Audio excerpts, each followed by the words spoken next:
Hello everybody, my name is Paul Little. I'm one of the coaches for ladies fishing, and I'm going to demonstrate a fly that we're going to tie with everybody at Chatton Trout Fishery on the 6th of November. We're going to have this available in various colours, but today I'm going to tie the black version. Already mounted in the vise I have the hook, and I have the little fluorescent yellow bead on the front. And most importantly, we've got juniors that are going to do this fly tying on the day, and I've got a little hook protector on there just to stop them from catching the finger and injuring themselves. And nice easy fly to tie. We've only got two materials. We have some marabou, which is what we have here.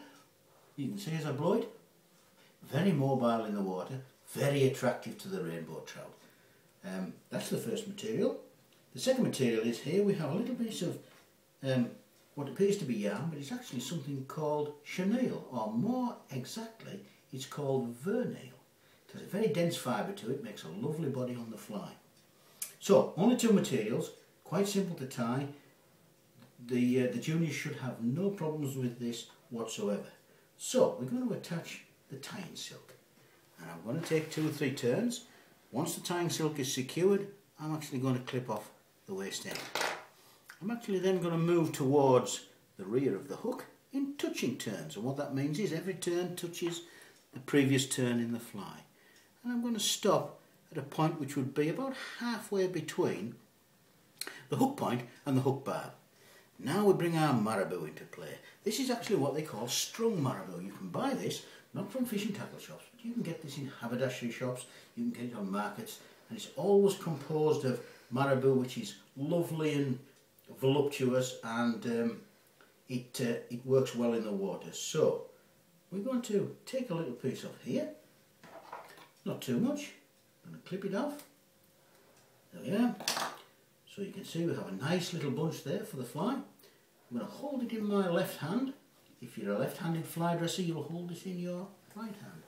I'm now going to pull off some of the flow so that we don't make the body too thick when we tie the fly. Okay, so we're going to hold that up to the hook, and I'm going to take a turn of tying silk and attach that to the top of the hook shank.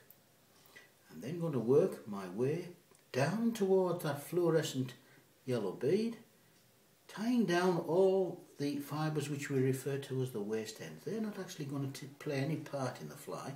So we go there, and then we're going to go all the way back to the point at which we tied that marabou down. Okay, size of hook we've got today is a size 10. The tail looks a little bit unkempt, and what I'm going to do is I'm going to take my thumbnail and I'm going to press it against my first finger, and I'm just going to make it a little neater. So there we are. That's what we call the tail of the fly. Okay, I'm now going to take a piece of the chenille, or the vernile as we said before. I'm actually going to cut that so that it's nice and straight, and I'm going to tie this in such that the waist end goes like the marabou all the way along the hook shank. And the reason for that is we don't want any bumps in this body. We want this fly to look really neat.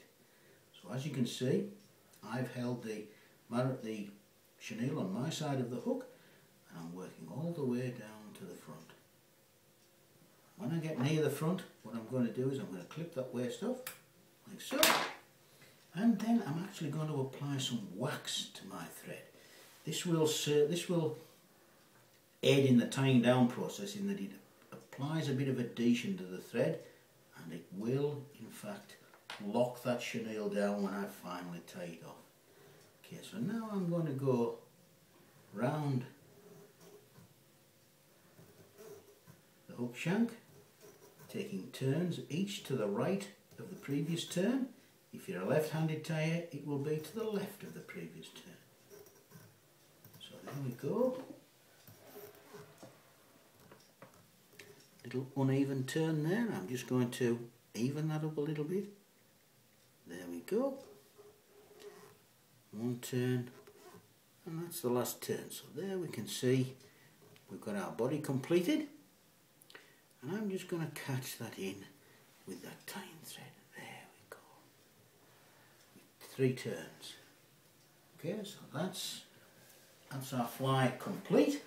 We could of course make this tail a little bit longer if we wish. You can make it the length that suits your style of fishing, or what you deem to be the most successful fly. I'm going to clip that off. Okay. And then what I'm going to do is I need to somehow fix this thread in place. So I'm going to apply a little bit more wax. There we go. And I'm going to whip finish this this thread off. I'm going to do this by hand. I'm going to make a figure of, like a figure 4 there, and I'm going to trap this part of the thread down with this part of the thread. And I'm only going to do 2 or 3 turns. So we're going to do 1, 2, 3. And then what we're going to do is we're going to pick up our dubbing needle or varnishing needle, hold the loop, and then I'm going to pull the bobbin holder so that it draws that loop tight and secures the thread. Give it a little bit of a tug, and then we're going to clip that off. So there's our finished fly, and I'll give you a view of that fly. There's one little piece of marabou there which is in the way. We've got rid of that. And I'm going to take away a piece of foam so that you can see how the fly looks without the foam.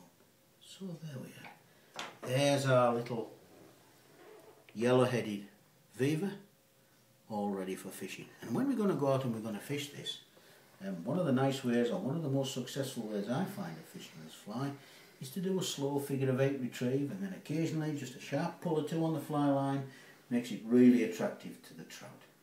So there we are, a 2 material fly, very successful, and tight lines everybody.